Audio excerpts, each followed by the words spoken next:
Assalamualaikum warahmatullahi wabarakatuh.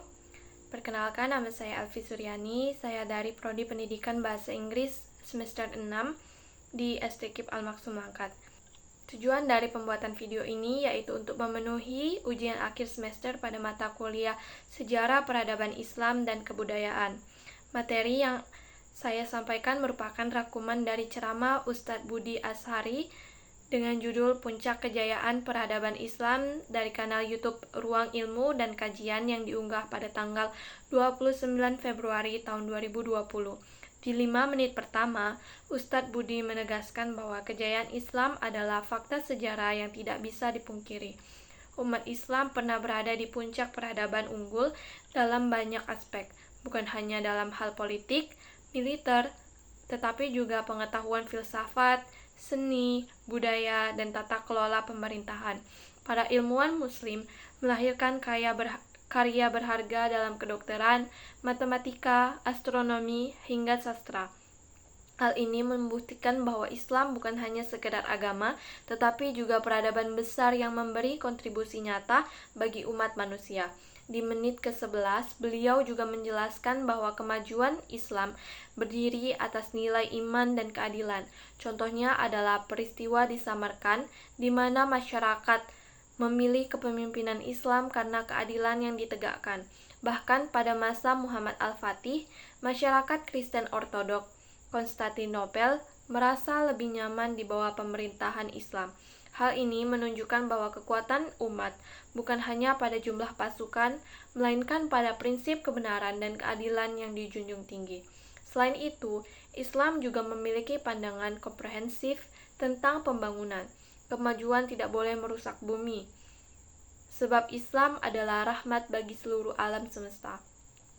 Tokoh teladan yang diangkat dalam ceramah ini adalah Khalifah Umar bin Abdul Aziz.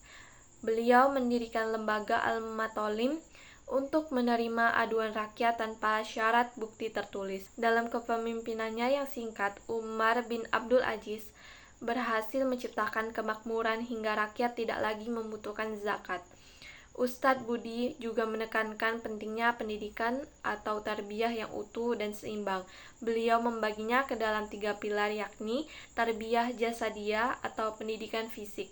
Generasi muslim perlu kuat secara fisik, karenanya olahraga bukan hanya sekedar tambahan, tetapi bagian penting dari kurikulum dalam Islam. Yang kedua yakni tarbiyah akliyah atau pendidikan akal. Seorang muslim haruslah mengembangkan akalnya, terus belajar serta bertawakal kepada Allah tanpa cemas akan urusan duniawi.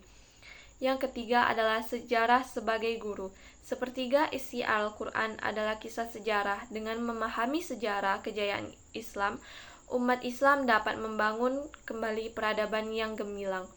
Dari penjelasan-penjelasan tersebut, ada beberapa pelajaran penting yang bisa kita ambil. Yang pertama, Islam adalah rahmat bagi seluruh alam yang menjamin keadilan, kesejahteraan, termasuk bagi orang-orang yang bukan muslim. Kedua, kejayaan Islam di masa lalu harus menjadi motivasi untuk membangun kembali peradaban umat. Yang ketiga, pemimpin dalam Islam memiliki tanggung jawab ganda, yakni menjaga agama sekaligus mengatur urusan dunia. Yang keempat, kemajuan Islam dibangun di atas ilmu pengetahuan moralitas seperti kelestarian lingkungan. Refleksi pribadi setelah menyimak ceramah ini adalah adanya dorongan untuk memperdalam pemahaman syariat Islam dan mengamalkan secara konsisten. Saya ingin berkomitmen untuk menyeimbangkan antara iman, kekuatan fisik, kecerdasan akal, serta penguasaan dalam sejarah.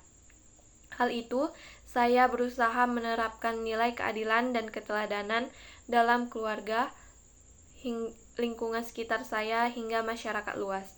Langkah nyata yang bisa saya lakukan adalah dengan membiasakan diri mempelajari sejarah Islam, menanamkan nilai kejujuran, menjaga kesehatan fisik, serta memanfaatkan media sosial untuk menyebarkan hal-hal positif tentang Islam. Dengan upaya kecil ini, saya berharap semangat kejayaan peradaban Islam dapat kembali tumbuh dan memberi kontribusi bagi dunia. Cukup sekian yang dapat saya sampaikan. Wassalamualaikum warahmatullahi wabarakatuh.